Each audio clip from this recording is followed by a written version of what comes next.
आज हम लोग नया चैप्टर शुरू करने जा रहे हैं। चैप्टर का नाम है इलेक्ट्रोकेमिस्ट्री।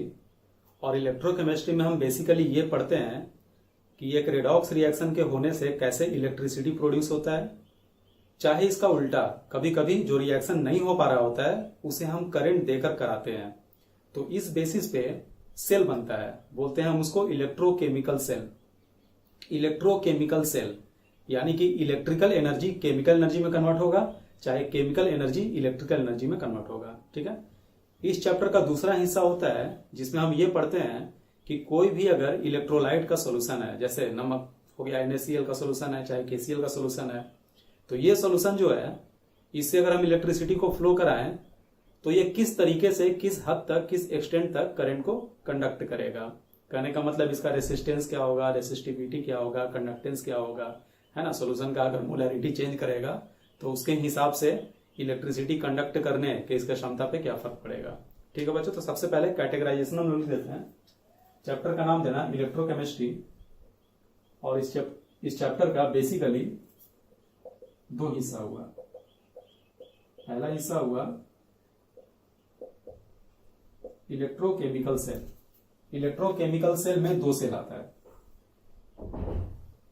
इलेक्ट्रोकेमिकल सेल में दो सेल आता है। एक को हम बोलते हैं गैल्वेनिक सेल और दूसरे को हम बोलते हैं, दूसरे काइंड को हम बोलते हैं इलेक्ट्रोलिटिक सेल। ठीक है। गैल्वेनिक सेल देखो क्या होता है। मान लो तुम किसी रिएक्शन को कराए, एक रेडॉक्स रिएक्शन है जिसको तुम कराए, तो उस रेडॉक्स रिएक्शन में इलेक्ट्रॉन का ट्रांसफर होगा। लेकिन ये जो इलेक्ट्रॉन का ट्रांसफर हो रहा है, इस ट्रांसफर को अगर तुम किसी वायर के सहारे कराओ तो उस वायर में इलेक्ट्रिसिटी फ्लो करने लगेगा।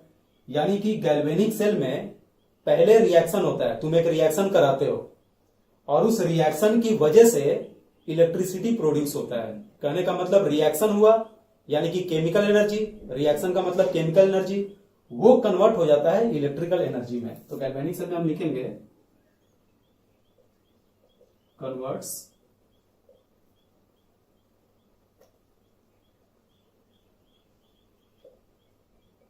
Chemical energy into electrical energy. ठीक है। केमिकल एनर्जी यानी पहले रिएक्शन होता है और रिएक्शन की वजह से करंट हमको मिलता है। इलेक्ट्रोलिटिक सेल में उल्टा होता है। इसमें क्या होता है, सपोज करो वाटर है और तुम पानी को डिकम्पोज करना चाहते हो हाइड्रोजन गैस और ऑक्सीजन गैस में, तो वो ऐसे डिकम्पोज करने वाला नहीं है। उसको तुम गर्म कर दोगे, वेपोराइज हो जाएगा, लेकिन वो डिकम्पोज नहीं करेगा। तो हम करते क्या है कि यहां पे उस वाटर का हम इलेक्ट्रोलिसिस कराते हैं। इलेक्ट्रोलिसिस कैसे होता है, तो उसमें दो रॉड डाला जाता है, कैथोड और एनोड को, और दोनों रॉड के एंड पे हम लोग बैटरी को लगाते हैं ताकि एक रॉड पे पॉजिटिव चार्ज आ जाए, दूसरे रॉड पे नेगेटिव चार्ज आ जाए। इस घटना को हम इलेक्ट्रोलिसिस बोलते हैं और इसी घटना को हम लोग पढ़ते हैं इलेक्ट्रोलिटिक सेल में। ऐसे सेल को हम बोलते हैं इलेक्ट्रोलिटिक सेल।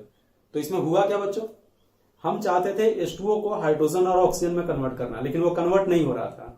यानी एक रिएक्शन था जो नहीं हो रहा था, और उस रिएक्शन को कराने के लिए हमने बाहर से इसमें इलेक्ट्रिक पोटेंशियल दिया।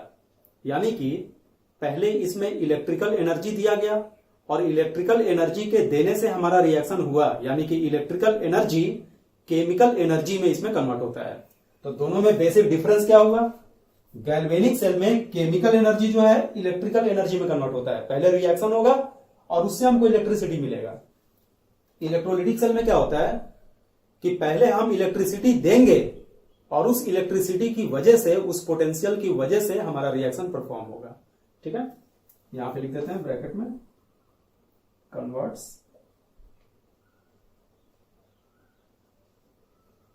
Electrical energy into chemical energy. ठीक है। ये इलेक्ट्रिकल एनर्जी को केमिकल एनर्जी में कन्वर्ट करता है। तो सबसे पहले हम लोग पढ़ेंगे इलेक्ट्रोकेमिस्ट्री में गैल्वेनिक सेल अच्छे से। उसको कंप्लीट करने के बाद हम लोग जाएंगे इलेक्ट्रोलिटिक सेल में, और जब ये दोनों कंप्लीट हो जाएगा तो हमारा इलेक्ट्रोकेमिकल सेल कंप्लीट हो जाएगा। उसके बाद हम लोग इन करेंगे कंडक्टेंस में। कंडक्टेंस चैप्टर में क्या बताएं कि इसमें एक किसी भी इलेक्ट्रोलाइट का सोल्यूशन होगा और हम ये पता करेंगे कि उस सोल्यूशन में मोलैरिटी जैसे जैसे चेंज करेगा वैसे वैसे उसके रेसिस्टेंस पे क्या फर्क पड़ेगा, कंडक्टेंस पे क्या फर्क पड़ेगा, ये सारा कुछ। कहने का मतलब एक सोल्यूशन जो इलेक्ट्रिसिटी को कंडक्ट कराता है उन सारी चीजों को हम स्टडी करते हैं कंडक्टेंस में, मोलर कंडक्टिविटी, इक्विवेलेंट कंडक्टिविटी, ठीक है, और इसका बहुत सारा एप्लीकेशन वगैरह जो होता है वो सब ये स्टडी करते हैं। तो ये चैप्टर बहुत ही ज्यादा इंपॉर्टेंट है बच्चों, और उससे 2-3 सवाल हमेशा पूछता है, हर साल 2-3 सवाल इससे पूछता है। तो इसको थोड़ा अच्छे से करोगे, और आसान चैप्टर है, कोई खास मुश्किल नहीं है। इसका अपना एक रिप्रेजेंट करने का तरीका होता है सेल वगैरह को, तो देखने में थोड़ा सा लगता है कि हाँ किस तरीके से रिप्रेजेंट किया हुआ है, थोड़ा सा डिफरेंट लैंग्वेज की तरह दिखता है, लेकिन ये चैप्टर बहुत ही आसान है ना। तो इसको सबसे पहले तुम लोग नोट कर लो। आगे लिखो बच्चों, इन ए गैल्वेनिक सेल। गैल्वेनिक सेल में, गैल्वेनिक सेल एक पूरा काइंड हो गया, इसका बहुत सारा एग्जांपल होता है। सिंपली गैल्वेनिक सेल वो सेल होता है जो केमिकल एनर्जी को इलेक्ट्रिकल एनर्जी में कन्वर्ट करे। लिख लो, इन ए गैल्वेनिक सेल, फर्स्ट एरो देकर हमने लिख भी लिया था अभी जस्ट, फिर से लिख लो, converts chemical energy into electrical energy. करने का मतलब रिएक्शन इसमें होगा, खुद से रिएक्शन का टेंडेंसी होगा फॉरवर्ड में जाने का, और जितना वो फॉरवर्ड में जाएगा उतना ही हमको वहां से पोटेंशियल मिलेगा। जो पोटेंशियल मिलता है उसे हम बोलते हैं सेल ईएमएफ, उसी को हम लोग लिख रहे हैं इलेक्ट्रिकल एनर्जी। कहने का मतलब इस सेल में क्या सीन आया, इस सेल में हुआ ये कि रिएक्शन खुद से हो रहा है और उससे हमको इलेक्ट्रिसिटी मिल रहा है। तो अगर रिएक्शन खुद से हो रहा है तो हम बोलेंगे कि गैल्वेनिक सेल में जो रिएक्शन होता है वो स्पॉन्टेनियस होता है। हम लोग लिख सकते हैं spontaneous redox reaction, spontaneous redox reaction. तीसरा पॉइंट अभी हट जाना अच्छे से, गैल्वेनिक सेल अगर आगे अगर हम आगे समझाएंगे तो वहां पे ये वाला चीज प्रूफ होगा। तीसरा पॉइंट, गैल्वेनिक सेल में जो एनोड होता है, गैल्वेनिक सेल में जो एनोड होता है उस पर नेगेटिव चार्ज होता है, और जो कैथोड होता है उस पर पॉजिटिव चार्ज होता है। नॉर्मली तुम पहले रटे होगे 10 से पहले कि एनोड पे पॉजिटिव होता है, कैथोड पे नेगेटिव होता है, लेकिन एनोड पे पॉजिटिव, कैथोड पे नेगेटिव जो हम सीखा करते थे वो इलेक्ट्रोलिटिक सेल वाला सीखते थे। गैल्वेनिक सेल में हमेशा याद रखना कि एनोड जो होता है, अभी हम इस चीज को प्रूफ करेंगे, anode has negative charge, positive नहीं बल्कि नेगेटिव चार्ज। रटे रहना अच्छे से। जब भी रिएक्शन पहले होगा और उससे तुमको इलेक्ट्रिसिटी मिलेगा, तो वैसे केस में जो एनोड होता है उस पर नेगेटिव चार्ज होगा and cathode has positive charge. ठीक है, बिल्कुल इसी तरह से लिख लो, in an electrolytic cell. Electrolytic cell में क्या होता है, तो इलेक्ट्रोलिटिक सेल में जस्ट इसका उल्टा होता है। एक रिएक्शन नहीं हो रहा था यानी कि नॉन स्पॉन्टेनियस था, और हम लोग बाहर से पोटेंशियल देकर उसे कराते हैं यानी कि उसको स्पॉन्टेनियस बनाते हैं। तो पहले से रिएक्शन नॉन स्पॉन्टेनियस है और हम लोग बाहर से इलेक्ट्रिसिटी देकर उसे हम स्पॉन्टेनियस कर रहे हैं, तो ये फोर्स्ड स्पॉन्टेनियस रिएक्शन हुआ। ठीक है, साथ में और हम क्या लिख सकते हैं, converts electrical energy into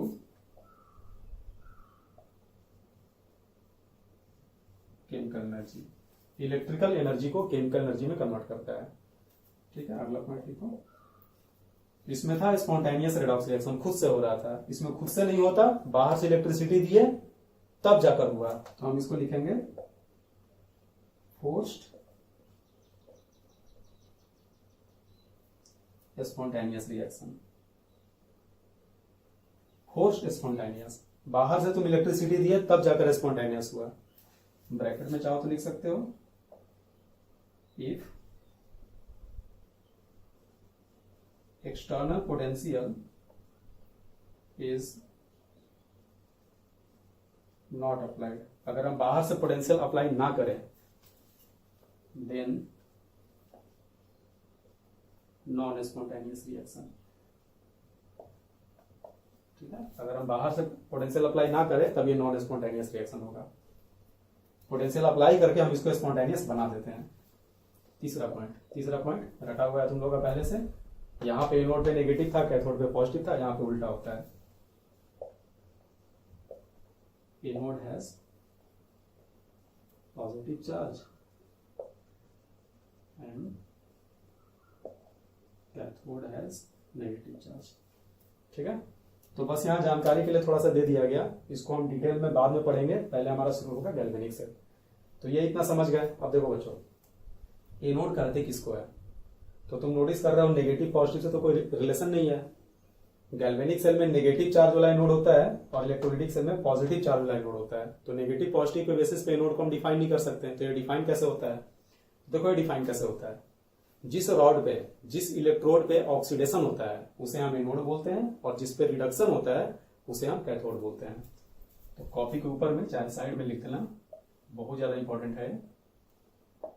in any cell, कोई भी सेल हो, चाहे वो गैल्वेनिक हो चाहे वो इलेक्ट्रोलाइटिक हो, चाहे बोथ लिख दो यहाँ पे, ज्यादा सही रहेगा।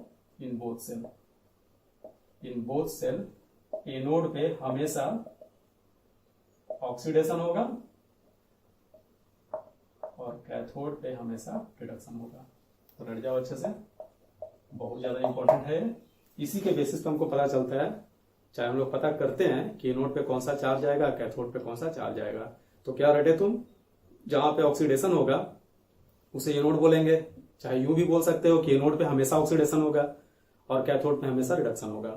तो जब भी तुम किसी सेल में, किसी कंपार्टमेंट में ऑक्सीडेशन होता हुआ देखो तो तुम बोलना कि एनोड यहाँ पे है, और जहां पे रिडक्शन होगा तुम बोलोगे कि वहां पे कैथोड है। ठीक है, ये पूरा नोट कर लो।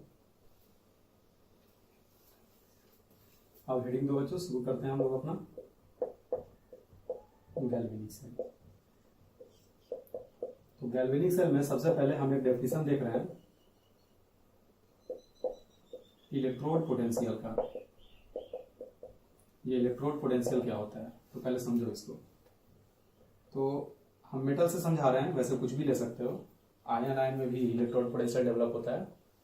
मान के चलो कि हमारे पास कोई मेटल का रॉड है, मान लो जिंक का रॉड है, ये जिंक है सपोज करो, और तुमने इस रॉड को डीप कर दिया, डुबाया ZnSO4 के सोल्यूशन में। रॉड मान लो जिंक का है और तुमने इसको ZnSO4 के सोल्यूशन में डुबाया, यानी कि यहां पे जिंक हो गया और नीचे में Zn2+ आयन आया। तो या तो जिंक का टेंडेंसी होगा, देखो कोई एक रिएक्शन तो स्पॉन्टेनियस होगा, या तो जिंक Zn2+ में जाना चाहेगा, नहीं तो Zn2+ जो है वो जिंक में जाना चाहेगा। अगर ये रिएक्शन ऊपर वाला नॉन स्पॉन्टेनियस है गिवन कंडीशन में, तो ये रिएक्शन स्पॉन्टेनियस होगा। चाहे अगर नीचे का रिएक्शन नॉन स्पॉन्टेनियस है तो ऊपर वाला है ना स्पॉन्टेनियस होगा।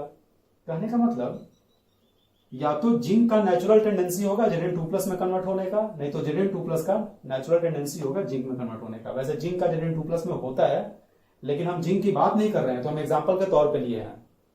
कोई दूसरा मेटल लोगे तो उल्टा भी हो जाएगा। मेटल नहीं लेके कोई दूसरा आयन लोगे, सपोज करो कि तुम Fe2+ और Fe3+ की बात करो, तो उस केस में रॉड जो है वो तुमको प्लेटिनम वगैरह का लेना पड़ता है। अगर इसकी बात करो तो इन दोनों का भी एक दूसरे में इंटर कन्वर्सन का कोई ना कोई नेचुरल टेंडेंसी होगा। तो बच्चों कोई भी कंपाउंड जब दूसरे में जाता है तो या तो इलेक्ट्रॉन रिलीज करेगा, और अगर इसका उल्टा रिएक्शन होगा तो इलेक्ट्रॉन एब्जॉर्ब करेगा। तो अगर इलेक्ट्रॉन रिलीज करेगा चाहे एब्जॉर्ब करेगा, तो हमारे रॉड पे और हमारे सोल्यूशन के बीच में किसी, अगर एक पे पॉजिटिव चार्ज डेवलप होगा तो दूसरे पे नेगेटिव चार्ज डेवलप होगा, और अगर एक पे पॉजिटिव दूसरे पे नेगेटिव चार्ज डेवलप हो रहा है तो दोनों के बीच में हम बोलेंगे कि पोटेंशियल डिफरेंस क्रिएट हो जाएगा। इसी पोटेंशियल डिफरेंस को हम बोलते हैं इलेक्ट्रोड पोटेंशियल। कहने का मतलब इन शॉर्ट हम लोग क्या बोले कि अगर हम किसी मेटल रॉड को, मान लो अब ये नॉर्मल कोई भी जनरल सा मेटल हो गया, अगर हम किसी मेटल रॉड को उसी के सॉल्यूशन में डीप करते हैं, Mn+ मान लो इसका सॉल्यूशन है, एक वर्ष साथ में कोई एनायन भी होगा लेकिन उससे हमें मतलब नहीं है, वो रिएक्शन में भाग नहीं ले रहा, तो नेचुरल टेंडेंसी होगा या तो M के Mn+ में जाने का, चाहे Mn+ का M में जाने का। अगर M मान लो Mn+ में कन्वर्ट हुआ और पहले से सपोज करो नीचे में पॉजिटिव और नेगेटिव आयन, जैसे ZnSO4 था तो Zn2+ और सल्फेट आयन दोनों मान लो 100-100 है, और ऊपर से जो मेटल है वो भी Zn2+ में कन्वर्ट हो गया, तो Zn2+ का संख्या 101-102 हो जाएगा। तो तुम बोलोगे सॉल्यूशन में नेट पॉजिटिव चार्ज ज्यादा हो गया, और अगर नेट पॉजिटिव चार्ज सॉल्यूशन में ज्यादा हुआ तो जब मेटल हमारा, जब जिंक हमारा Zn2+ में कन्वर्ट होगा तो क्या रिलीज करेगा, 2 इलेक्ट्रॉन, वो इलेक्ट्रॉन रॉड पे जमा रहेगा। कहने का मतलब सॉल्यूशन में पॉजिटिव चार्ज आया तो रॉड पे नेगेटिव चार्ज आया। इसका उल्टा भी हो सकता है, वो डिपेंड करेगा कि टेंडेंसी जिंक का Zn2+ में जाने का है या फिर उल्टा टेंडेंसी है। मुद्दा बस ये है कि तुम किसी मेटल को उसके आयन में जब डीप करते हो तो नेचुरल टेंडेंसी जो होता है इन दोनों का एक दूसरे में कन्वर्ट करने का, उसकी वजह से इन दोनों सॉल्यूशन के बीच में एक पोटेंशियल डिफरेंस डेवलप हो जाता है। उसी पोटेंशियल डिफरेंस को हम बोलते हैं इलेक्ट्रोड पोटेंशियल। आ गया समझ में? ठीक है, तो यहाँ पे डेफिनेशन लिख देते हैं। व्हेन, डेफिनेशन हम मेटल के रेस्पेक्ट में ही लिख रहे हैं क्योंकि समझना यहां से आसान है। When a metal rod is dipped into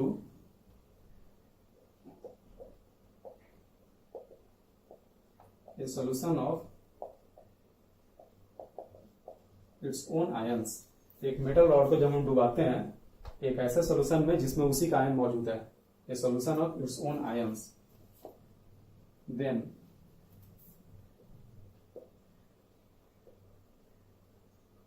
potential difference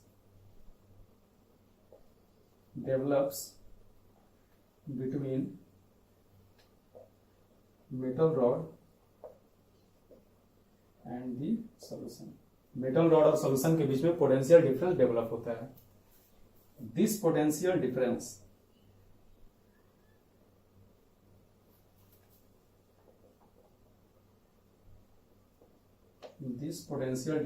is called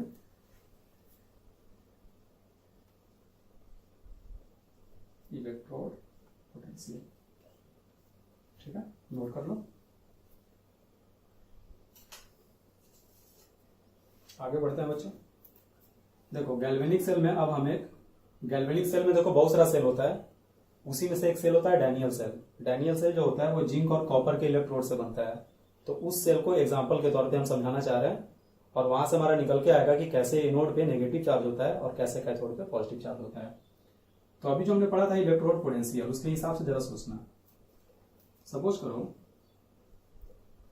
कि जिंक का रॉड है, ये रॉड अब जिंक का है और इसको तुमने डीप किया है ZnSO4 के सॉल्यूशन में।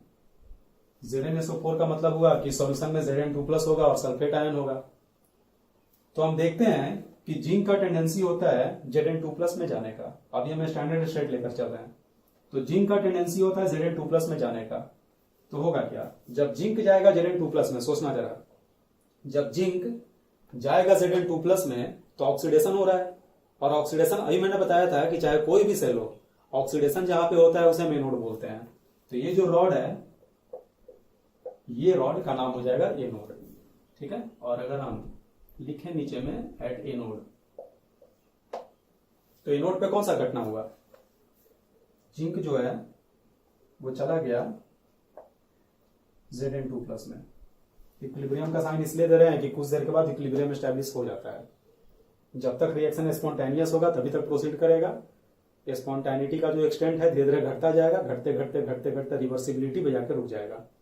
तो इसलिए हम लोग इक्विलिब्रियम का साइन दिया है। तो देखो तो बच्चों, जिंक जब Zn2+ में गया, रॉड का जो जिंक है उसको जाना है Zn2+ में। तो जब जिंक जाएगा Zn2+ में तो इस प्रक्रिया में 2 इलेक्ट्रॉन रिलीज करेगा। तो जिंक तो Zn2+ में कन्वर्ट होकर नीचे सॉल्यूशन में उतर गया, लेकिन यहां पे इस रॉड पे ये इलेक्ट्रॉन छोड़कर गया, 2 इलेक्ट्रॉन छोड़कर गया। कहने का मतलब इस पे चार्ज क्या डेवलप होगा, नेगेटिव चार्ज। यही रीजन है कि हम बोलते हैं कि गैल्वेनिक सेल में एनोड पे नेगेटिव चार्ज होता है। प्रूफ हो गया है। अब यही सेम काम कर रहे हैं, बगल में एक और कंपार्टमेंट है और उस कंपार्टमेंट में कॉपर का रॉड पड़ा हुआ है। ये जो रॉड है ये कॉपर का है और नीचे में जो सॉल्यूशन है वो कॉपर सल्फेट का है, CuSO4 का है। ठीक है, तो देखो कॉपर का टेंडेंसी होता है Cu2+ के Cu में जाने का टेंडेंसी होता है। तो जब Cu2+ Cu में जाएगा तो रिडक्शन की घटना घटेगी। और रिडक्शन कहां पे होता है, तो बताया गया था कि कैथोड पे होता है। कहने का मतलब कैथोड पे क्या हो रहा है, अभी ध्यान देना, दोनों आपस में कनेक्टेड नहीं है। पूरा वर्किंग आपको यहां से समझ में आ जाएगा गैल्वेनिक सेल का। अगर दोनों कंटेनर आपस में कनेक्टेड नहीं है तो Cu2+ का जो नेचुरल टेंडेंसी है कॉपर में जाने का, तो Cu2+ कॉपर में तभी जाएगा जब इसको कहीं से 2 इलेक्ट्रॉन मिले। तो देखो तो बच्चों, Cu2+ कहां है, नीचे सॉल्यूशन में है। कॉपर सल्फेट में Cu2+ मौजूद है और ये Cu2+ कन्वर्ट होना चाह रहा है कॉपर में।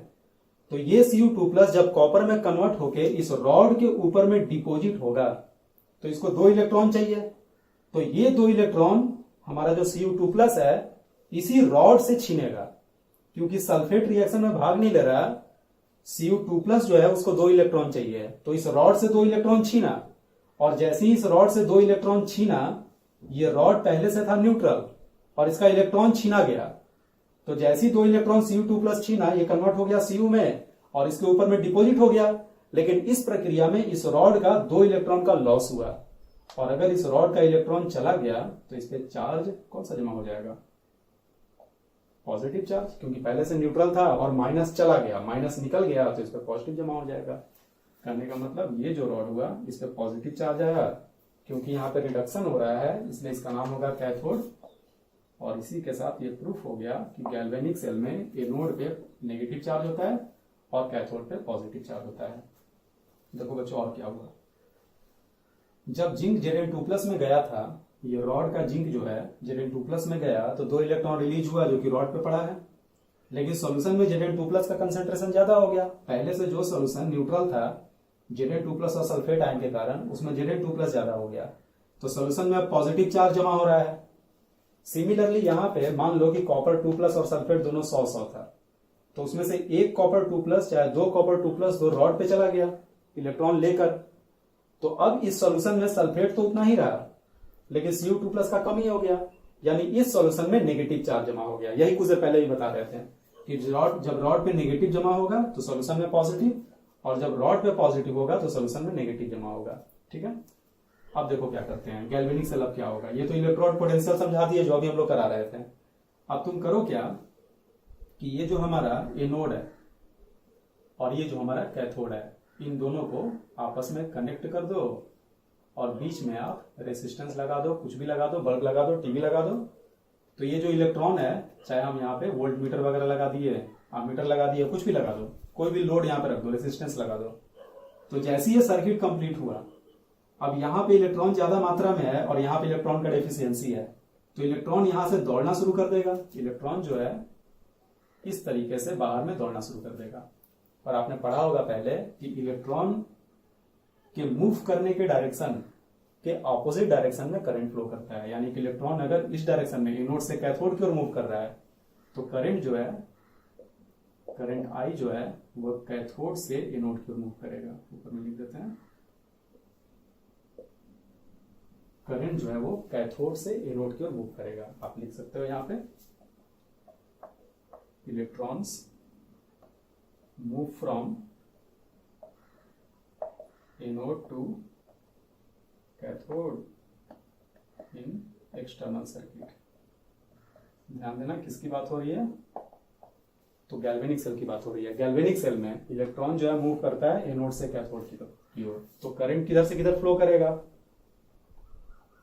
Current in external circuit. External क्यों लिख रहे हैं, ये बाहर का सर्किट हुआ, तो क्या इंटरनल भी होता है कुछ, तो अभी हम कुछ देर में आएंगे, अभी ये पूरा कंप्लीट नहीं हुआ है, कुछ देर में अभी और इसमें जुड़ेगा कुछ। Current in external circuit is from cathode to anode. ठीक है बच्चों, तो देखो अगर इलेक्ट्रॉन यहां से फ्लो करेगा और इस पे जमा होगा तो धीरे धीरे ये भी न्यूट्रल होगा, ये भी न्यूट्रल होगा, तो ये दोनों तो न्यूट्रल हो गया, लेकिन सॉल्यूशन पे तो चार्ज अभी भी है। तो हम चाहते हैं कि इन दोनों सॉल्यूशन में भी न्यूट्रलिटी फिर से मेंटेन हो जाए। तो उसको मेंटेन करने के लिए हम करते क्या है कि एक यू ट्यूब लेते हैं, यू ट्यूब, और उस यू ट्यूब में हम लोग जिलेटिन चाहे अगर जेल लेकर उसमें केसीएल वगैरह को मिक्स कर लेते हैं, केसीएल चाहे KNO3 चाहे कोई भी स्ट्रॉन्ग इलेक्ट्रोलाइट को मिक्स कर लेते हैं, और मिक्स करके जब उसका जेल बन जाता है तो यूट्यूब में उसको भर के यहाँ पे उल्टा करके दोनों को कनेक्ट कर दिया जाता है। दोनों कंटेनर को एक दूसरे से कनेक्ट करने के लिए हम लोग एक इन्वर्टेड यूट्यूब इस्तेमाल करते हैं। देखो यू का उल्टा है, उसको इन्वर्ट कर दिए, और उस यूट्यूब को हम बोलते हैं सॉल्ट ब्रिज। सॉल्ट ब्रिज, इसका क्या काम है अभी सब कुछ हम देखेंगे। तो इसमें क्या क्या भरा हुआ है, क्या क्या बताया हमने कि इसमें भरा हुआ है एक स्ट्रॉन्ग इलेक्ट्रोलाइट, एक स्ट्रॉन्ग इलेक्ट्रोलाइट है इसमें K+Cl- कुछ भी हो सकता है, बाद में लिखेंगे इसको। और वो एक जेल में है, जिलेटिन में है, चाहे अगर जेल में है। क्यों? क्योंकि अगर जेल में नहीं रहा, अगर वो जेल में नहीं रहा, सीधे सीधे सोल्यूशन रहा, तब तो उल्टा करने पे वो सीधे सोल्यूशन में नीचे गिर जाएगा, है ना। पूरा अगर सॉलिड रहा तो फिर वो बाहर मूव ही नहीं करेगा। तो रीजन क्या है इसको रखने का? तो देखो हुआ क्या, इस सॉल्यूशन में क्या जमा हुआ था? इस सॉल्यूशन में पॉजिटिव चार्ज जमा हुआ था। तो जैसे ही इस पे पॉजिटिव चार्ज जमा शुरू होना होगा, इस सॉल्ट ब्रिज से जो एनायन है ना, जैसे मान लो KNO3 ले रहे हो, चाहे KCl ले रहे हो, तो जो क्लोराइड आयन होगा वो यहां नीचे मूव करना शुरू कर देगा। क्लोराइड आयन नीचे मूव करेगा, सॉल्यूशन को फिर से न्यूट्रल कर देगा। यहां पे क्या होगा, जैसे ही इस सॉल्यूशन में नेगेटिव चार्ज बढ़ना शुरू होगा, तो इसमें जो पोटेशियम है, जो K+ है, वो यहां से नीचे डिफ्यूज होना शुरू होगा और इसको फिर से न्यूट्रल कर देगा। कहने का मतलब एक्सटर्नल सर्किट में इलेक्ट्रॉन के फ्लो की वजह से न्यूट्रलिटी मेंटेन हो रहा है, और इंटरनल सर्किट में आयंस के फ्लो की वजह से न्यूट्रलिटी मेंटेन हो रहा है। यहां पे लिख देते हैं, है ना, सॉल्ट ब्रिज को थोड़ा और चौड़ा बना देते हैं, है ना। और यहां लिख देते हैं इसमें कौन कौन है, K+ है, Cl- है, K+ है, Cl- है, इस तरह से, ठीक है। K+ और Cl- का काम क्या हुआ, क्यों मूव कर रहा है? तो यहां पे अगर पॉजिटिव जमा हो गया, यहां नेगेटिव जमा हो गया, तो पॉजिटिव से नेगेटिव, पॉजिटिव और नेगेटिव जो हो गया, इन दोनों की वजह से इन दोनों के बीच में इलेक्ट्रिक फील्ड आ जाएगा। और अगर इलेक्ट्रिक फील्ड आ गया तो इन आयन पे फोर्स लगना शुरू होगा। उसी फोर्स की वजह से हमारा K+ जो है वो ये RHS वाले कंपार्टमेंट में मूव कर रहा है, और जो क्लोराइड है वो LHS वाले कंपार्टमेंट में मूव कर रहा है, न्यूट्रलिटी को मेंटेन करने के लिए। तो आपने क्या सीखा, सॉल्ट ब्रिज का क्या काम है, इन दोनों को न्यूट्रल करना, पहली बात। दूसरी बात, जब यहाँ पे पॉजिटिव चार्ज था तो नीचे कौन मूव किया, क्लोराइड। तो क्लोराइड अगर नीचे मूव किया, नेगेटिव चार्ज अगर नीचे मूव किया, तो करंट ऊपर की ओर जाएगा। इसमें क्या हुआ, इसमें नीचे में नेगेटिव चार्ज है, इस सॉल्यूशन में नेगेटिव चार्ज है, तो यहां से मूव करेगा K+ पॉजिटिव वाला, और पॉजिटिव के डायरेक्शन में करंट होता है, तो यहां पे करंट नीचे की ओर आया। कहने का मतलब ये सॉल्ट ब्रिज इलेक्ट्रिकल न्यूट्रलिटी को तो मेंटेन करने का काम करता ही है, इन दोनों कंटेनर के बीच में इनर सर्किट को भी कंप्लीट करने का काम करता है। इनर सर्किट का मतलब ये हुआ कि करंट का फ्लो यहां भी शुरू हो गया, क्योंकि करंट जो है हमेशा क्लोज लूप में फ्लो करता है। तो देखो करंट क्या हो रहा था, कैथोड से एनोड की हो रहा था, ये था करंट आई, ऐसे ऐसे, तो करंट यहां आएगा, फिर यहां से ऐसे होते हुए इधर जाएगा, और इस तरह से क्लोज सर्किट में करंट फ्लो करता रहेगा, ठीक है। अगर तुमको कोई बोले कि आउटर सर्किट में, तो आपने लिख दिया कि कैथोड से एनोड, इनर सर्किट में करंट कहां से कहां फ्लो करता है, तो तुम्हारा क्या आंसर होगा, इनर सर्किट में करंट ऐसे आया, फिर इधर से इधर गया, और ये क्या है, ये हमारा एनोड कंपार्टमेंट है। एनोड ये है, एनोड इस रॉड को बोलते हैं, और इस बर्तन को बोलते हैं एनोड कंपार्टमेंट। यानी इनर सर्किट में करंट एनोड कंपार्टमेंट से कैथोड कंपार्टमेंट में फ्लो करता है। ये भी पॉइंट लिख देते हैं, in inner circuit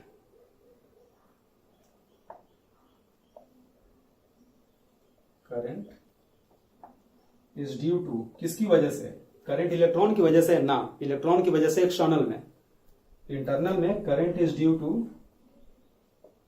flow of ions, ions की वजह से है ना। आयंस मूव कर रहा है, उसकी वजह से चार्ज मूव कर रहा है, और चार्ज मूव कर रहा है तो करंट आ रहा है। In inner circuit current is due to flow of ions and it flows from, कहां से कहां, लेफ्ट वाले कंपार्टमेंट, यानी किससे, anode compartment to cathode compartment, anode compartment से कैथोड कंपार्टमेंट की ओर, ठीक है बच्चों। सॉल्ट ब्रिज अभी हम लोग डिटेल में देखेंगे। पहले ये देखो, एनोड पे क्या हुआ, ऑक्सीडेशन, कैथोड पे क्या हुआ, रिडक्शन। तो नेट रिएक्शन क्या होगा, जैसे तुम वायर से सर्किट को कनेक्ट करोगे, है ना, ये दोनों का दोनों इलेक्ट्रॉन यहां से यहां फ्लो किया, इसका मतलब ये हुआ कि जिंक जब Zn2+ में गया था, और उस प्रक्रिया में जो इलेक्ट्रॉन रिलीज हुआ, वो इलेक्ट्रॉन यहां से फ्लो करते हुए ये जो इलेक्ट्रॉन फ्लो किया, देखो ये इलेक्ट्रॉन का फ्लो है, इसको अलग अलग से करते हैं। ये जो हम दिखा रहे हैं, ये इलेक्ट्रॉन के फ्लो का डायरेक्शन दिखा रहे हैं, करंट के फ्लो का डायरेक्शन उल्टा है, इधर से इधर करंट फ्लो कर रहा है, ठीक है। तो इलेक्ट्रॉन यहां से गया और इस वाले रॉड में जाकर जमा हो गया। कहने का मतलब जिंक वाले में जो इलेक्ट्रॉन रिलीज हुआ, वो इलेक्ट्रॉन वायर के कनेक्ट होने के बाद इस वाले रॉड में एब्सॉर्ब होना शुरू हो गया। तो दोनों को ऐड करोगे, इलेक्ट्रॉन इलेक्ट्रॉन कट जाएगा, नेट रिएक्शन आएगा zinc solid plus CO2 plus is equal to Cu plus Zn2 plus. ठीक है बच्चों, ये हो गया। ऊपर वाला जो रिएक्शन है उसका सेल पोटेंशियल E0 सेल जो होता है ऊपर वाले का E0 सेल होता है 0.76 वोल्ट। लिख लेना, रट भी जाना, ये आगे काम आता है। ये सब हम लोग आगे देखेंगे, डायरेक्ट अभी बस हम रटने के लिए बोल रहे हैं क्योंकि आगे काम आएगा। नीचे जो रिएक्शन है उसका E0 सेल होता है 0.34 वोल्ट। वैसे तो सवाल में दिया रहता है ऐसा वोल्टेज, लेकिन कम से कम जिंक के ऑक्सीडेशन कॉपर के रिडक्शन का रटे रहना, क्योंकि इससे रिलेटेड सवाल बार बार पूछता है तो तुमको रटा रहेगा तो ज्यादा आसानी होगा। तो ये नेट रिएक्शन आया, तो नेट रिएक्शन का सेल पोटेंशियल क्या होगा? तो ये दोनों ऐड हो जाएगा। क्या हमेशा ऐड होता है? तो नहीं। कब ऐड होता है कब नहीं होता है ये बताएंगे हम बाद में। इसमें ऐड हो जाता है। वैसा दो रिएक्शन जिसमें इलेक्ट्रॉन कट जाए उसमें ऐड हो जाता है। जब इलेक्ट्रॉन ना कटे तो तुम बोलोगे अलग अलग इलेक्ट्रॉन हो गया, तो नहीं, तो उसमें गुना करके हम काट देंगे। जब दो रिएक्शन को ऐड करके फुल सेल रिएक्शन ना आए बल्कि हाफ सेल रिएक्शन आए, है ना, तो अभी तुमको ये पल्ले नहीं पड़ेगा, इसको अभी हम समझाएंगे आगे। इसलिए बोल रहे हैं कि अभी फिलहाल ये दोनों ऐड हो जाएगा, लेकिन ये ऐड क्यों हुआ ये हम बताएंगे बाद में। तो इन दोनों को जब ऐड करोगे तो आ जाएगा 1.1 वोल्ट। ठीक है, तो क्या क्या हम बताएं। ये हमारा गैल्वेनिक सेल हो गया। गैल्वेनिक सेल में रिएक्शन हुआ, जिंक गया Zn2+ में, Cu2+ गया कॉपर में। इस कन्वर्जन की वजह से इलेक्ट्रॉन का फ्लो शुरू हो गया। इलेक्ट्रॉन का फ्लो शुरू हो गया तो हमको करंट मिलना शुरू हो गया। यानी कि रिएक्शन पहले हुआ केमिकल एनर्जी, जो कि कन्वर्ट हुआ इलेक्ट्रिकल करंट में, यानी कि इलेक्ट्रिकल एनर्जी में। यही रीजन है कि हम इसको गैल्वेनिक सेल बोलते हैं। साथ साथ गैल्वेनिक सेल में एनोड पे नेगेटिव चार्ज आया, कैथोड पे पॉजिटिव चार्ज आया। इलेक्ट्रॉन का फ्लो एनोड से कैथोड की ओर हुआ आउटर सर्किट में, यानी करंट का फ्लो कैथोड से एनोड की ओर हुआ। ठीक है, इनर सर्किट में करंट का फ्लो एनोड कंपार्टमेंट से कैथोड कंपार्टमेंट की ओर हुआ। ये सारी बातें आपको समझ में आ गई, इतना पहले नोट करो। देखो बच्चों, बढ़ते हैं आगे। आगे स्टार्टर पे लिखो सॉल्ट ब्रिज। ठीक है, अच्छा एक और बात, मान लो कि तुमको बोला गया कि सॉल्ट ब्रिज जो है उसमें से K+ और Cl- तो मूव कर रहा है। क्या ऐसा हो सकता है कि सॉल्यूशन में जो Zn2+ है वो यहां से डिफ्यूज करके दूसरे में चला जाए, चाहे कॉपर इधर डिफ्यूज करके चला है। सॉल्ट ब्रिज में K+ Cl- है वो नीचे जा सकता है। ठीक है, तो क्या यहां से सल्फेट चाहे कॉपर चाहे यहां से जिंक चाहे सल्फेट जो है दूसरे कंपार्टमेंट में डिफ्यूज कर सकता है कि नहीं? तो आंसर होगा बिल्कुल कर सकता है। क्यों? क्योंकि सिंपली फिजिक्स। अगर इन दोनों के बीच में इलेक्ट्रिक फील्ड है तो सारे आयन पे फोर्स लगेगा, और अगर सारे के सारे आयन पे फोर्स लगेगा तो डिफ्यूजन इस कंपार्टमेंट से इधर भी हो सकता है। वैसे उस डिफ्यूजन का एक्सटेंट बहुत ही कम होता है, लेकिन फिर भी हो सकता है ना। अगर जेईई में सवाल पूछता है कि आयंस का जो डिफ्यूजन है वो एनोड कंपार्टमेंट से कैथोड कंपार्टमेंट की ओर होता है, तो तुम्हारा आंसर होगा बिल्कुल सही स्टेटमेंट है। अगर बोलेगा सॉल्ट ब्रिज से एनोड की ओर होता है चाहे सॉल्ट ब्रिज से कैथोड की ओर होता है, तो तुम्हारा आंसर होगा ये लाइन भी सही है। अगर पूछता है कि सॉल्ट ब्रिज जो है वहां से स्ट्रॉन्ग इलेक्ट्रोलाइट जो उसके अंदर में है वो डिफ्यूज तो करता ही है, साथ साथ कंपार्टमेंट में जो आयन है वो भी डिफ्यूज कर सकता है, तो तुम बोलोगे ये स्टेटमेंट भी बिल्कुल सही है। ठीक है, इलेक्ट्रिक फील्ड अगर डेवलप हुआ तो बिल्कुल ट्रांसफर हो सकता है। ठीक है, इनफैक्ट जेईई से सवाल पूछा भी था। चलो सॉल्ट ब्रिज में लिखो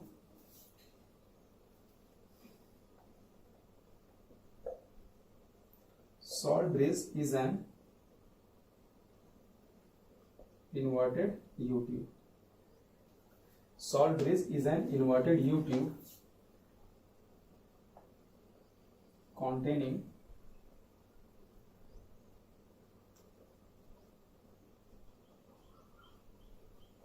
concentrated solution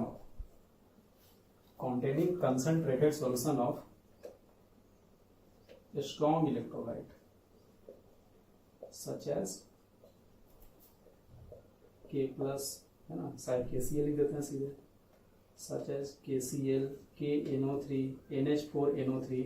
ये स्ट्रॉन्ग इलेक्ट्रोलाइट का रहना जरूरी है। तुम सिल्वर क्लोराइड ले लो AgCl, तो AgCl लोगे तो अपने आयन में टूटेगा ही नहीं। हम चाहते हैं कि एक आयन जो पॉजिटिव आयन है वो RHS में मूव करे और नेगेटिव आयन LHS में मूव करे, तो हम लोग ऐसा इलेक्ट्रोलाइट लेंगे जिसका आयंस अलग अलग रहे, तो वो तभी पॉसिबल है जब आप स्ट्रॉन्ग इलेक्ट्रोलाइट लो। साथ साथ स्ट्रॉन्ग तो लोगे ही, कंसेंट्रेटेड सॉल्यूशन लोगे, दोनों का अच्छा खासा कंसेंट्रेशन रहना चाहिए, तभी जाकर बिल्कुल स्मूथली दोनों सॉल्यूशन को न्यूट्रलाइज करेगा। ठीक है, और साथ साथ देखो एक और बात, जो भी आयन है ना उसका मोबिलिटी भी सेम रहना चाहिए। ऐसा नहीं कि यहां से K+ जो है वो यहाँ नीचे उतर गया और Cl- अभी यहाँ पहुंचा ही नहीं है, तो एक कंपार्टमेंट न्यूट्रल हो जाएगा, दूसरा हो ही नहीं पाएगा। तो जब नहीं हो पाएगा तो फिर से जो पोटेंशियल ग्रेडियंट है वो ग्रेडियंट डेवलप हो जाएगा।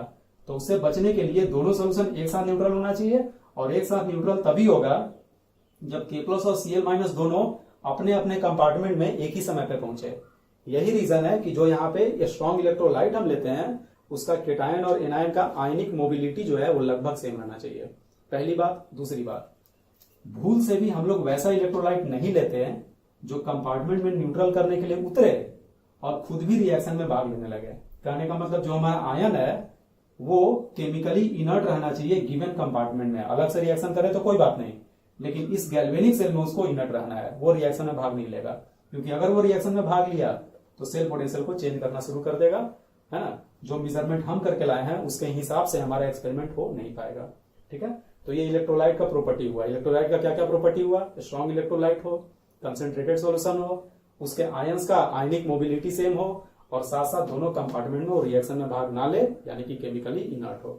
ठीक है, आगे लिखते हैं इसको। Concentrated solution of strong electrolyte such as KCl, KNO3, NH4NO3, ठीक है, इन जिलेटिन और अगर जेल बनाकर रखते हैं। जेल बनाना है तो कॉमन सेंस की बात है। ये पेस्ट नहीं रहा टूथपेस्ट की तरह, अगर ये पेस्ट नहीं रहा तो तुम इन्वर्ट करके इसको नहीं रख सकते। इन्वर्ट करके हमने इसीलिए रखा है ताकि जब इसकी जरूरत पड़े तब ये मूव करे, खुद ही से मूव ना कर जाए। तो पेस्ट बनाने के लिए हमको या तो जिलेटिन इस्तेमाल करना पड़ता है, चाहे अगर जेल इस्तेमाल करना पड़ता है। ठीक है बच्चों, नोट कर लो। देखो बच्चों, ये सारा पॉइंट आप लोग ऑलरेडी हम समझा चुके हैं। पहला हेडिंग देना फंक्शंस ऑफ सॉल्ट ब्रिज। तो सॉल्ट ब्रिज का दो फंक्शन होता है। एक तो ये दोनों कंपार्टमेंट में इलेक्ट्रिकल न्यूट्रलिटी को मेंटेन करता है, K+ और Cl- जैसे आयंस को फ्लो करा के। दूसरा, ये इनर सर्किट को कंप्लीट करने का काम करता है। ठीक है, तो ये दो लाइन लिख लेना। और जो सॉल्ट ब्रिज में स्ट्रॉन्ग इलेक्ट्रोलाइट रहता है उसका क्या प्रॉपर्टी है? तो एक प्रॉपर्टी तो यही हो गया कि स्ट्रॉन्ग रहना चाहिए, उसको वीक नहीं रहना चाहिए। और क्या होता है? आयनिक मोबिलिटी। बताए थे कि आयनिक मोबिलिटी इसके दोनों आयंस का ऑलमोस्ट सेम होना चाहिए। एग्जैक्ट सेम जैसा तो कुछ होता नहीं है, अलग अलग आयन है, थोड़ा बहुत तो डिफर कर ही जाएगा। तो इसलिए हम बोल रहे हैं ionic mobility of both its ions should be almost same, जो भी इलेक्ट्रोलाइट है। दूसरा, भूल से भी ये हमारा इलेक्ट्रोलाइट जो है वो कंपार्टमेंट में जाकर रिएक्शन नहीं करेगा, यानी कि these ions must be chemically inert in the galvanic cell. Chemically inert का मतलब ये रिएक्शन में भाग ना ले। ठीक है, नोट कर लो ये पूरा।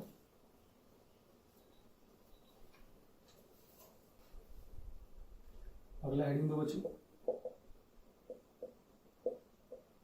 Electromotive force. इलेक्ट्रोमोटिव फोर्स को ही हम बोलते हैं EMF. EMF of the cell.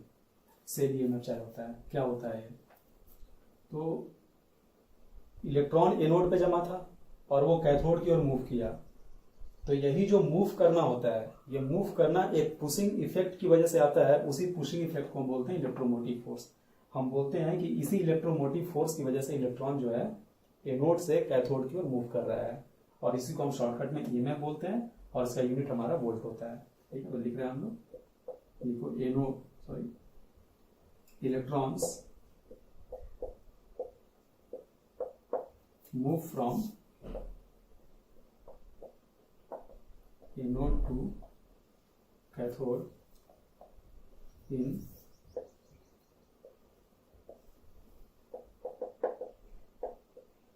external circuit due to a pushing effect, है ना, धक्का देने वाला इफेक्ट, पुशिंग इफेक्ट कॉल्ड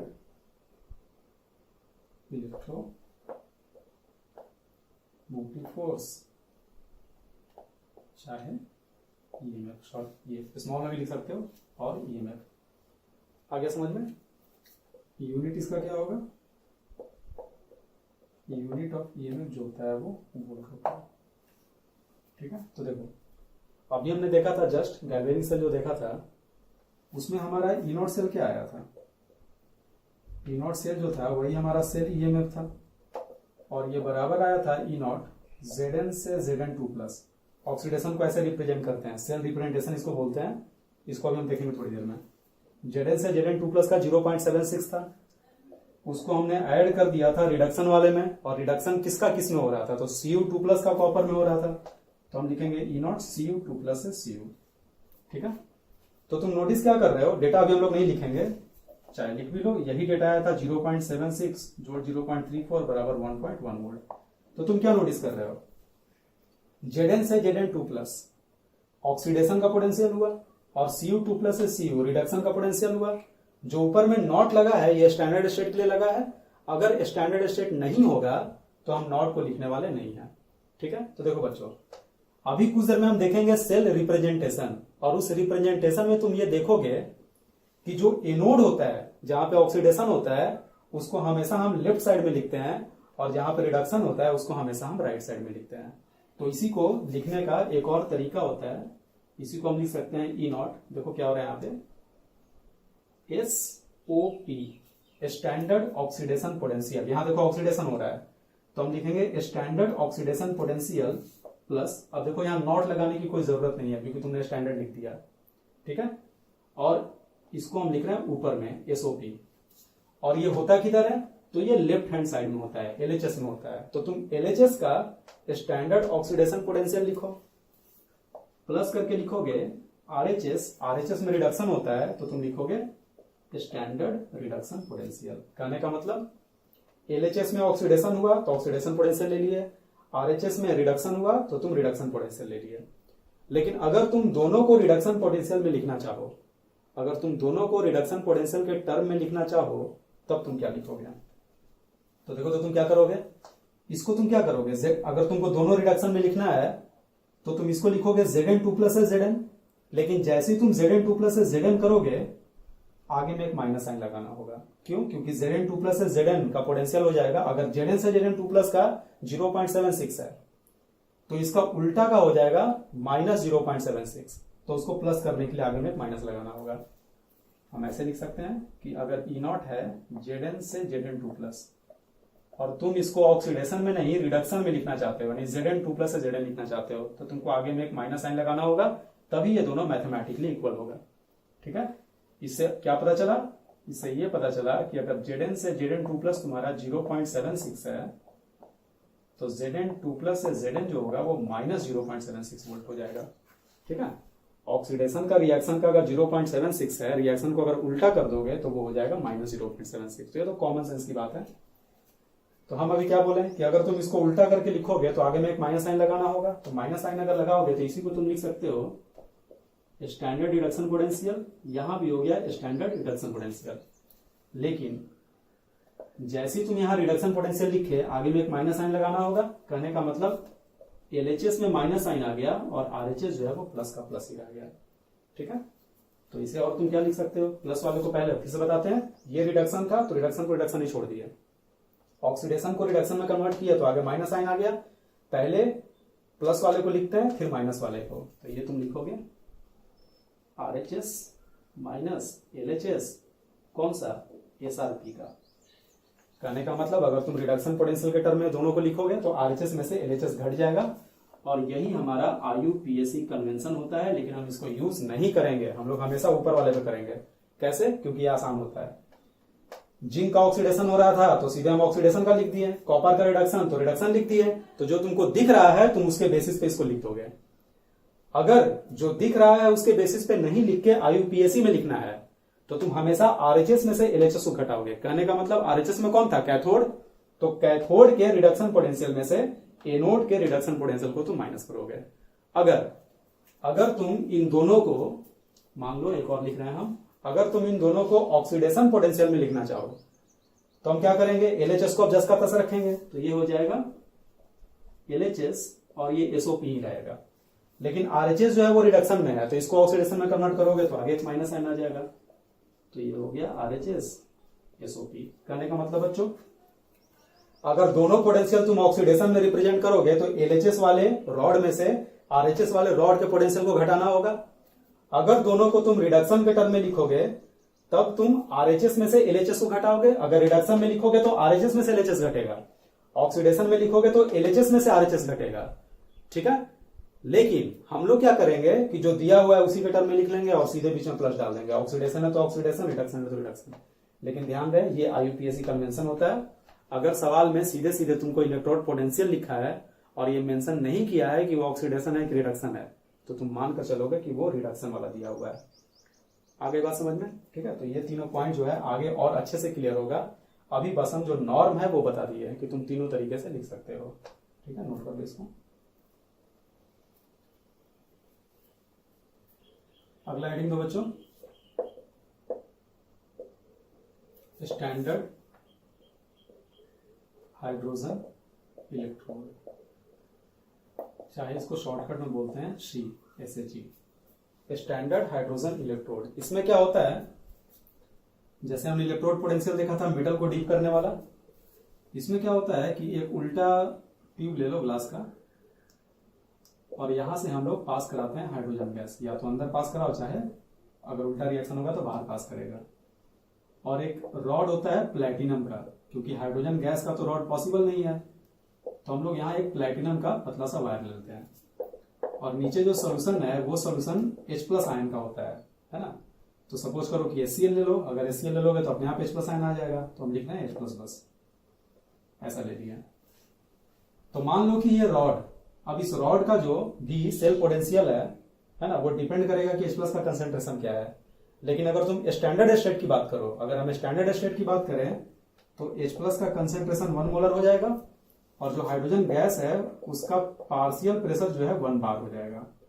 ठीक है, तो इसी को हम बोलते हैं स्टैंडर्ड हाइड्रोजन इलेक्ट्रोड। जब हाइड्रोजन गैस का पार्शियल प्रेशर 1 बार हो और H+ का कंसेंट्रेशन 1 मोलर हो तो इसे हम बोलते हैं स्टैंडर्ड हाइड्रोजन इलेक्ट्रोड। और इसको रेफरेंस सेल की तरह यूज किया जाता है और इसका स्टैंडर्ड पोटेंशियल जो है उसको हम लेते हैं 0 वोल्ट। याद रखना हमेशा ये रेफरेंस सेल है, इसका 0 वोल्ट पे फिक्स किया गया है, ऐसा नहीं कि डिराइव होकर आता है। 0 इसका रेफरेंस के तौर पे फिक्स कर लिया गया और इसी के कंपैरिजन में बाकी सारे सेल का निकाला जाता है। ठीक है, तो लिख रहे हैं हम यहाँ पे standard reduction potential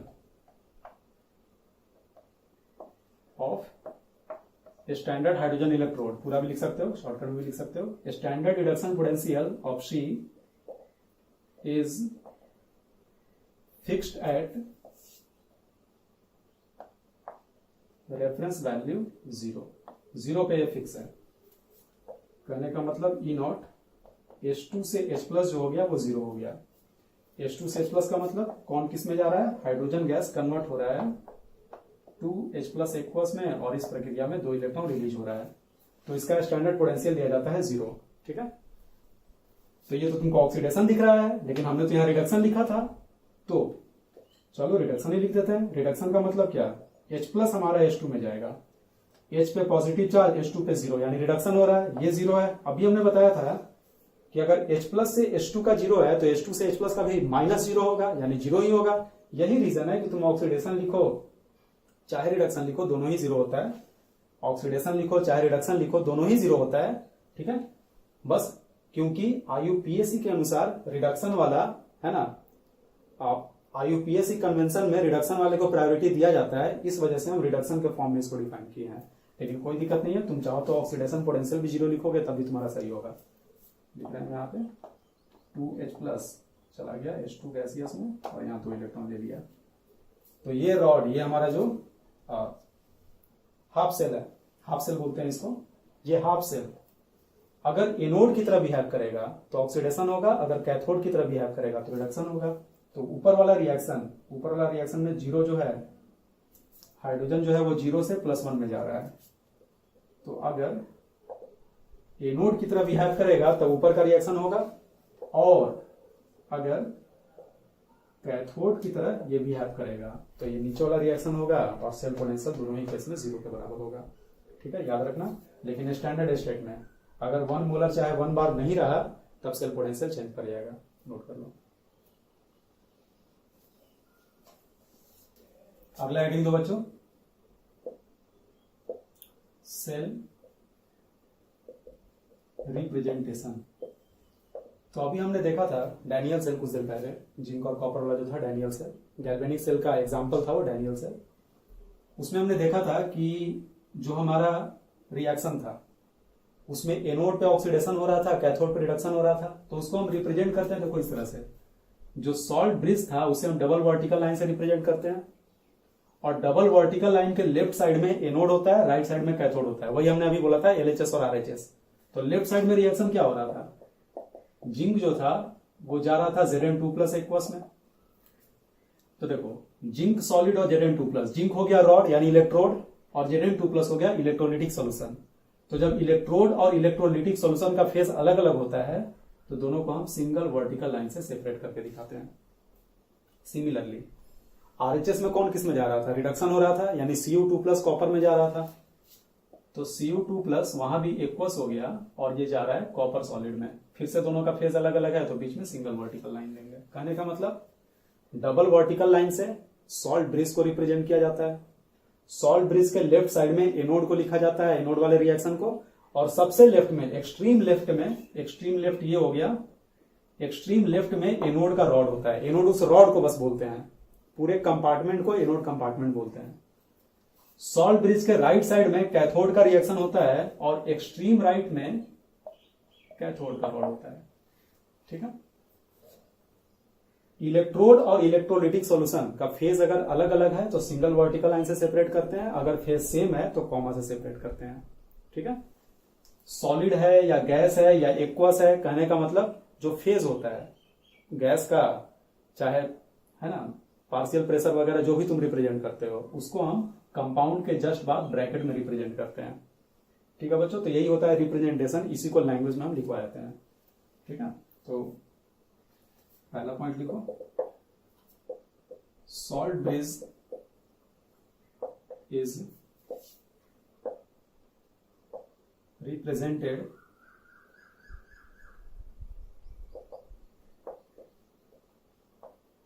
double vertical lines. Salt bridge जो है वो डबल वर्टिकल लाइन से रिप्रेजेंट किया जाता है।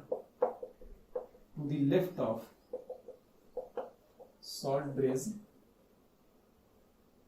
ठीक है, सॉल्ट ब्रिज जिसको हम डबल वर्टिकल लाइन से रिप्रेजेंट किए हैं उसके लेफ्ट साइड में, to the left of salt bridge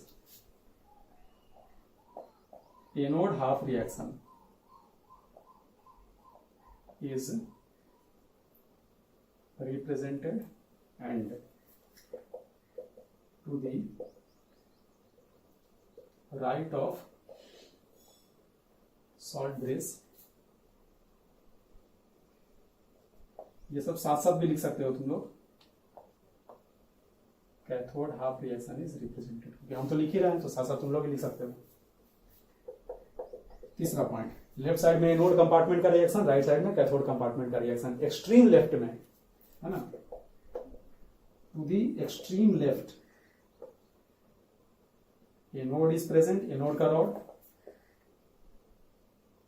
and to दी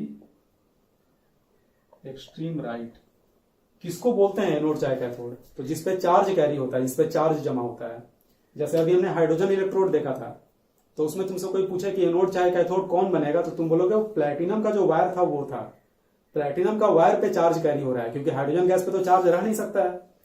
तो प्लैटिनम के वायर को अगर वो एनोड की तरह बिहेव करेगा, हमारा जो रिएक्शन है अगर वो ऑक्सीडेशन होगा, तो प्लैटिनम के वायर को एक्सट्रीम लेफ्ट में दिखाएंगे, और अगर रिडक्शन होगा तो एक्सट्रीम राइट में दिखाएंगे। उसको भी हम लोग एग्जाम्पल में लेंगे अभी। And to the extreme right cathode is present. ठीक है। Number 4, different phases of electrode and electrolytic solution. Different phases of electrode and electrolytic solution are separated by single vertical line,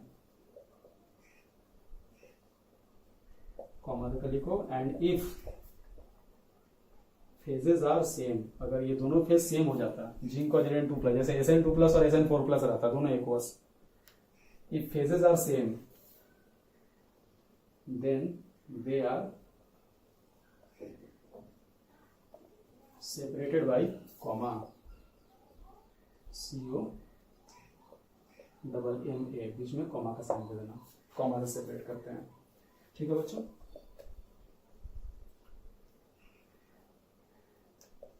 phase molarity,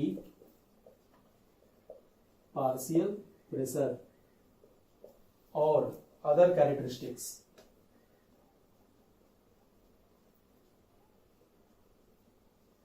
ठीक है, इसका phase हो गया, चाहे concentration हो गया, चाहे पार्शियल प्रेशर हो गया, इन सभी को कंपाउंड के जस्ट बाद हम ब्रैकेट में रिप्रेजेंट करते हैं। अदर कैरेक्टरिस्टिक्स आर रिप्रेजेंटेड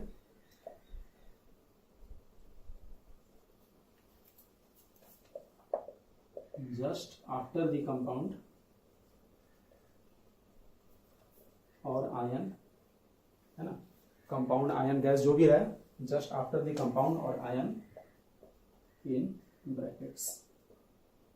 ठीक है बच्चों, तो ये सारा पॉइंट हो गया सेल को रिप्रेजेंट करने का। इसको अच्छे से नोट कर लो, हम लोग इसके बाद कुछ एग्जांपल देखते हैं।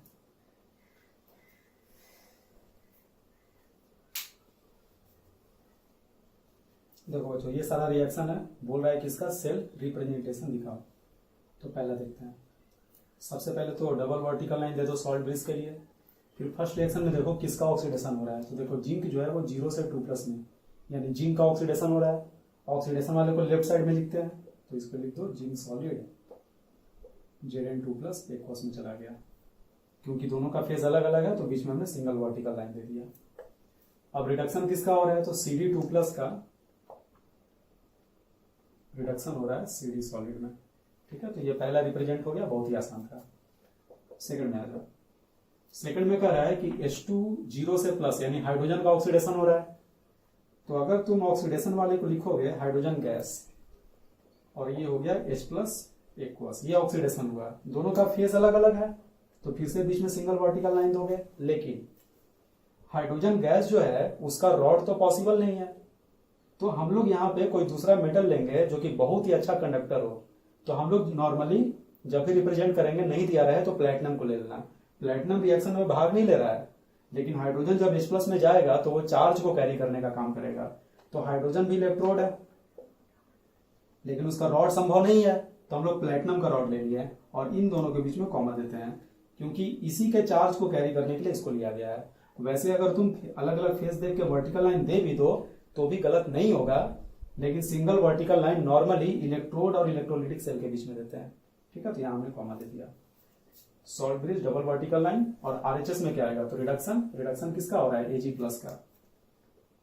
तो Ag+ एक्वस ये चला गया Ag सॉलिड में। ये 2 को लिखने की कोई जरूरत नहीं है, वो बैलेंसिंग है, बैलेंसिंग को हम यहाँ पे नहीं लिखते हैं। ठीक है, बस कंपाउंड को लिखते हैं। हो गया ये भी। तीसरा देखो, थर्ड में देखो। थर्ड में पहले ऑक्सीडेशन देखो कहां से कहां हो रहा है। तो Fe2+ ऑक्सीडाइज होके Fe3+ में गया, ये हुआ ऑक्सीडेशन। तो हम उसको पहले लिख रहे हैं Fe2+ एक्वस चला गया Fe3+ में, ऑक्सीडेशन एनोड सेम फेज है तो बीच में कॉमा देंगे। लेकिन यहाँ एक्वस का फेज पॉसिबल नहीं है, तो हम यहाँ पे चाहे तो प्लेटिनम को यहाँ पे ले लेंगे। अब देखो अलग अलग फेज है, लेकिन इसी की जगह पे लिए हो तो तुम यहाँ कॉमा भी दे सकते हो, वर्टिकल लाइन भी दे सकते हो, दोनों सही है। हम तुमको रूल बता दिए, जरूरी नहीं है कि जो तुम्हारा बुक है वो उसको स्ट्रिक्टली फॉलो करेगा। ठीक है, तो चाहो तो कॉमा दे दो, चाहे तो वर्टिकल लाइन भी दे दो, यहाँ वर्टिकल लाइन देते हैं। इन दोनों में स्ट्रिक्टली हम देखेंगे। ये इसमें कन्वर्ट हो रहा है, अगर सेम फेज है तो कॉमा, अलग अलग फेज है तो vertical line, single vertical line. यहाँ हमने दे दिया double vertical line salt bridge के लिए। आगे देखो अब रिडक्शन किसका हो रहा है। तो देखो Cr2O7 रेड्यूस होकर Cr3+ में गया, लेकिन जब ये इसमें रेड्यूस हुआ तो इसका ऑक्सीजन जो है वो H2O में कन्वर्ट हुआ, और अगर H2O में कन्वर्ट हुआ तो जो हाइड्रोजन है उसको बैलेंस करने के लिए H+ लिया गया। इट मीन्स कि Cr2O7, H+, Cr3+ और H2O ये चारों का चारों सेम कंपार्टमेंट में है। तो हमको इन चारों को दर्शाना पड़ता है। तो कैसे दर्शाओगे, तो H+ को पहले लिख देते हैं, H+ एक्वस जो है कॉमा, कौन किस में गया, तो Cr2O7 2- जो है Cr2O7 2- ये कन्वर्ट हो गया Cr3+ में, Cr3+ में। और क्योंकि दोनों का फेज जो है वो सेम है तो इन दोनों के बीच में हम कॉमा दे देंगे, Cr2O7 aqueous comma Cr3+ aqueous. लेकिन Cr3+ का रॉड पॉसिबल नहीं है, तो हम यहाँ पे फिर से साइड में प्लेटिनम ले लेंगे। तुम बोलोगे हमने H2O को नहीं दिखाया, H2O भी था, तो उसको दिखाने की कोई जरूरत नहीं है। क्योंकि एक्वस मीडियम है तो अंडरस्टूड है कि यहाँ पे पानी भी होगा। ठीक है बच्चों, खुद से एक बार ट्राई कर लो। तो बच्चों इसी के साथ आज की क्लास हमारी समाप्त होती है। अगले क्लास में हम लोग इसके आगे नेक्स्ट इक्वेशन देखेंगे, चाहे 2 हाफ सेल को ऐड करना देखेंगे। ठीक है, तो मिलते हैं अगले क्लास में।